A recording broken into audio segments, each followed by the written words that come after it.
Over the past year, Huntly College has invited some of the country's most acclaimed writers to share their passions for reading and storytelling with students. Writers who have visited the school include children's writer David Riley, aka the Reading Warrior, poet fiction and non-fiction writer Ben Brown, who currently holds the title of Te Awhiurito New Zealand Reading Ambassador, doctor and poet Glenn Cahoon, and young adult fiction writer Des Hunt. All of these authors are advocates for the power of reading and imagination in young people's lives. Here's what some students had to say about their visits. So David Riley he's an author, and he writes a lot of children books about how people succeed and stuff like that. He came to our school and he talked about some life-changing books for other people that we know now. They have made it really big. When he was in the school talking about it, it was actually really interesting because it actually got people thinking about reading and acknowledging what they read and wanting to read instead of leaving it and thinking reading's boring. So he actually changed the mindset of a lot of students here. So I really appreciated that he came in and talked about it.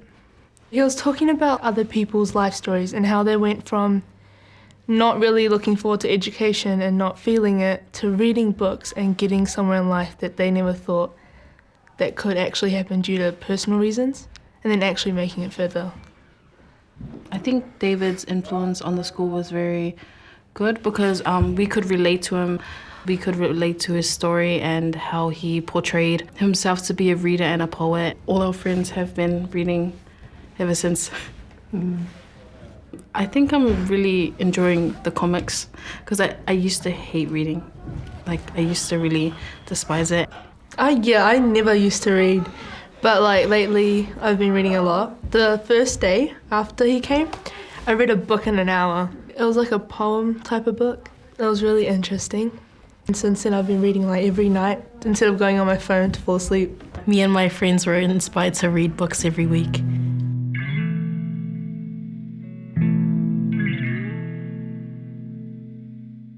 Ben was really good to listen to, his poetry, his spoken word poetry. It was quite good to listen to because of the power he had in his voice. I find it quite amazing to hear and watch spoken word poetry because you see the people who are speaking it, you see how much they're into it and how passionate they are about it, which inspires me and probably many others. So he didn't like reading when he was a kid, but I think the more that he was learning new words and the more vocabulary that was in his mind, the more books he could come out with and the more raps that he could entertain the kids with. He's funny when he's in his gang vibes because he's using ghetto words, but he's making it interesting for kids to understand and adults. And the stories that he writes, it's not just for adults or kids, it's just for everyone. When he was doing his rapping, I kind of liked his rhymes, so I just wanted to try read.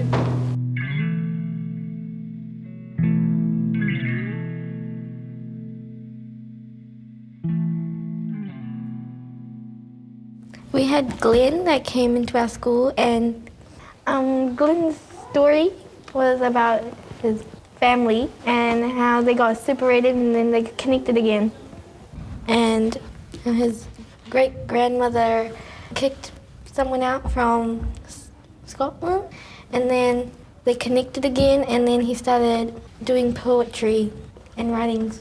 So while he was talking, a bird came into our school hall and started flying around because he was saying something about birds at the time. He was saying, as I sing the song about Mary, let her presence be with us. And as he was singing, the bird came in and started flying around and perching on the rails, and it seemed like the bird was dancing to the song as well. So that was pretty cool.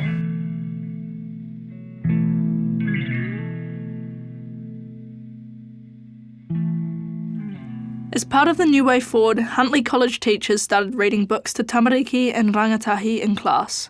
The young people reflected on how adults around them value reading. They should show us an example because they should be reading as well, not just us kids. Because you can still learn heaps while you're an adult. There's a lot of information in books. That's not just for kids for us to learn for our future. Even adults can do it. And they can even strive more So for them to help us, they should start reading more as well. One teacher would like read a paragraph and it was like a playish kind of thing. They would read different characters, part of the story, and we just have to sit back and listen. The story was nice because it had like a lot of genres in it. It was like a drama, a comedy, a romantic, all in just one. And I could read it forever, eh? Like all the students were like, we want more, please keep reading. And then all the teachers like, we wish, but we have to get on with the other schoolwork. And we were all like, aww. There's some freaky stuff going on in that book. And there was like some inappropriate parts of the story, but the way that the writer explained it, it was like appropriate for kids to hear it. They could be doing like the nasty stuff, but they could like say it to us and then it just sounds like it's nice. So you could even say it in the church.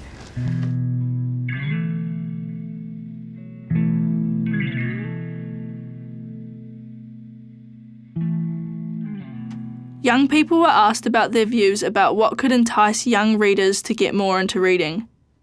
Rangatahi at Huntley College explain what it is they love about reading and why it is important. You just zone out and go into your own world in your mind. It's like you're stuck in the book. Yeah. It paints a picture in my mind. Like I could be reading the book and everything that the words are saying, I can just see it right in front of me as if I'm like there and just watching everything happen. It calms me down from doing this, like the bad stuff. I started reading this one book, but then it just like kept me, like I was addicted to the book. And I just kept reading that book every day and then I just got attached to it. And like problems in life, some of us have like anxiety or depression. You can just go into a book and just forget all of that and just be in that book and just, yeah, get lost. There should be like a survey, like maybe once, twice, maybe 4 times a year, like once every term, having like a survey, seeing what books the children like and see what books could be in the library so then we can issue them out. And yeah, so then we get to read what we all like. The thing about Huntley College that I like is that we do a lot of writing and we're currently doing our speeches, but we couldn't be doing our speeches if we didn't know how to learn. And if we didn't know how to read, then we won't really get anywhere in the future. We'll just be probably at home on the couch watching TV.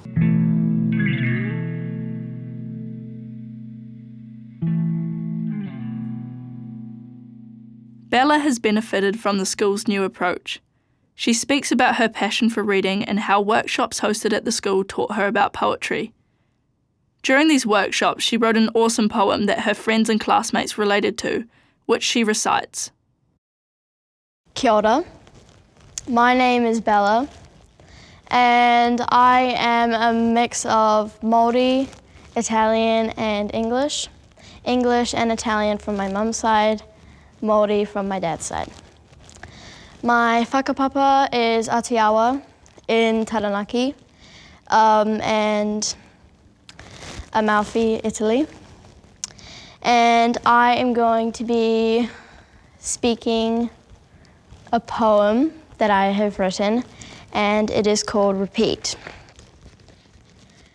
I am always tired no matter how much I sleep. I live in my room, in my bed, in front of a screen. Sweets and fizzy snuck into my bag, not knowing the consequences it had. At the moment, I am still tired thinking about how tired I am. I want to change this cruel, greedy, racist, homophobic world, but I don't have the energy. I am grateful for the warmth of my electric blanket as I lay in bed scrolling through social media to see if anyone cares about me. I get out of bed and stare at myself in the small mirror that lay upon my desk. Blank, tired, sleepless nights, homework, repeat. I go head back to bed, sleep, phone, sleep, stay up, morning, school, happy face, repeat.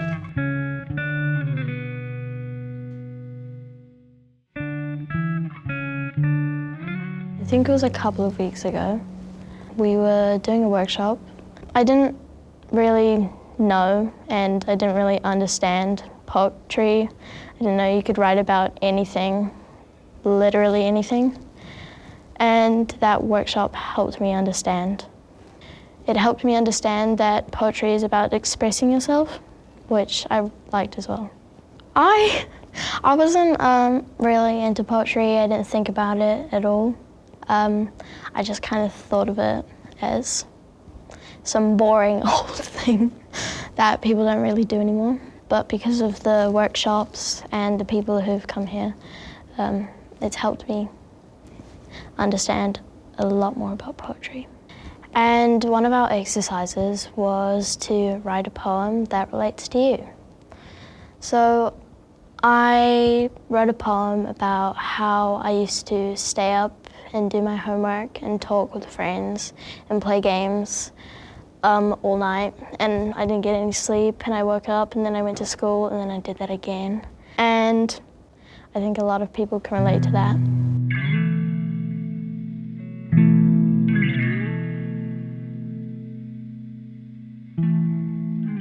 I like graphic novels because it's a mixture of words and pictures, which helps me learn new vocabulary and also at the same time kind of take in different art styles because I like to draw and paint and everything. I think graphic novels just help me read more and be more encouraged. There's a series called The Babysitter's Club. It's a massive series that is about these 4 or 5 girls who make up a babysitter's club, and they're not very popular, but they become popular by doing that. It's by a lady named Raina, and she writes these graphic novels. She has another series called Smile, and that's about her life story, and I think it was really cool because it was exactly her life. And I think it's cool that she was able to tell us that and her readers that. I think it matters to me because learning about new stories helps me open my mind to other things, like not just me, like not myself, just other people and what their stories are. I also like war stories. There's a book I've been reading and it's called The Secret Letter. I quite like it because it's romantic and has a lot of action in the words. And by reading it, it actually helps me imagine the actual story in real life or in my mind. I don't think everyone gets the introduction you actually need to be able to get into reading and poetry and writing. That's why I feel very privileged to be here. Maybe a reason why that people aren't really into reading, poetry, writing and all that, maybe is because their parents or their guardians don't really encourage them to. So I think like the school need to give free books, but also before doing that, because if they don't give an introduction, like the workshops, that wouldn't encourage them to read the free books, which they just have random books at home that nobody would read. Reading is very important. So is writing and so is poetry, and it's a good thing to learn about. And if any schools see this or anyone sees this, get your kids or get younger people into reading because it's good.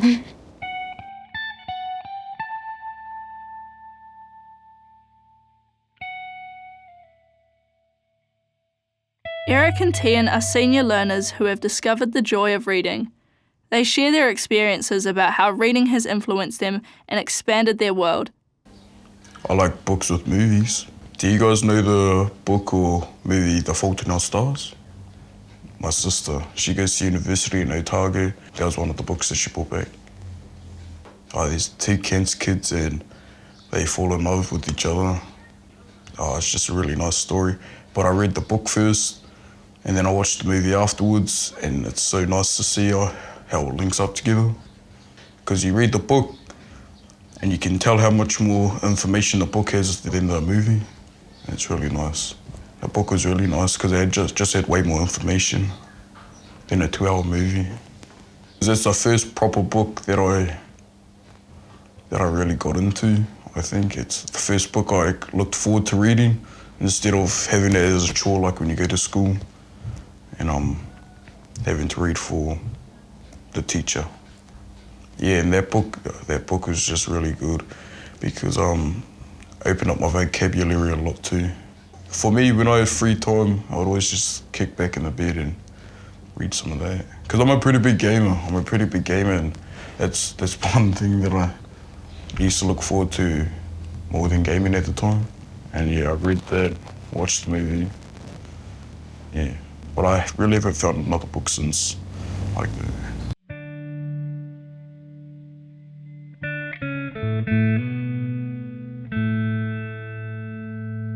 Yeah, I think I owe it to reading where I am today. Over my junior years in primary school, I guess I wasn't the best reader and I wasn't the most confident. And that's kind of why I shied away from it a lot. And, you know, I started to grow older.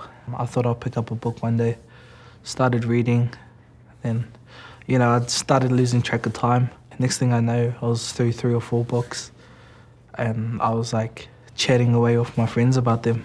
Reading was a thing that I could share with my mates. I think it was, as a kid, I was quite dramatic growing up.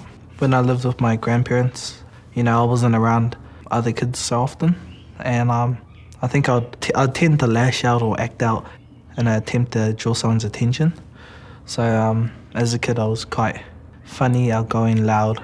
I was like 10 or something. And one of my teachers had read a few lines from Shakespeare and I was like, yeah, that's cool. I think after that, when I got into high school, Shakespeare and drama was a class. So I took that class for 2 years. But then our second class, we had this really good teacher come in. She had done performing arts and stuff for like many, many years. And I think that was like when I first started looking into Shakespeare a lot. My favorite, I want to say Hamlet, but we had Ugly Shakespeare Company come in recently and they've performed Romeo and Juliet. The way they performed it, I'd say, is probably my favorite. Recently, because I always get tied up doing other stuff like schoolwork, all my assessments and whatnot, I found myself reading less. But it was a good opportunity to, you know, get into audiobooks. So I think my first audiobook was Unbroken, Louis Zamperini. That was about World War II. I hadn't read the book beforehand, so I wasn't, you know, I didn't know what to expect. But the audiobook was a really good introduction to the book. Then I found the book at school here, and yeah, I just finished reading it. And I still listen to Shakespeare now from time to time. It can just be soothing. Sometimes I'm not even listening to the words properly or even trying to comprehend what they're saying. You kind of just want that in the background.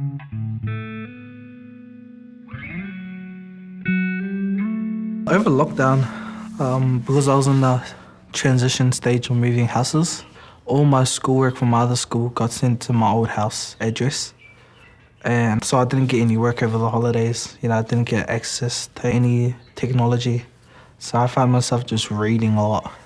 And with everything going on in the world, I kind of used reading as an escape to escape society even more, to like isolate from my self-isolation. But yeah, I enjoyed it. Like, obviously, it wasn't good because of COVID, but I was productive with the time I had. And I believe it changed me in a way. I like to think that I'm more open-minded now.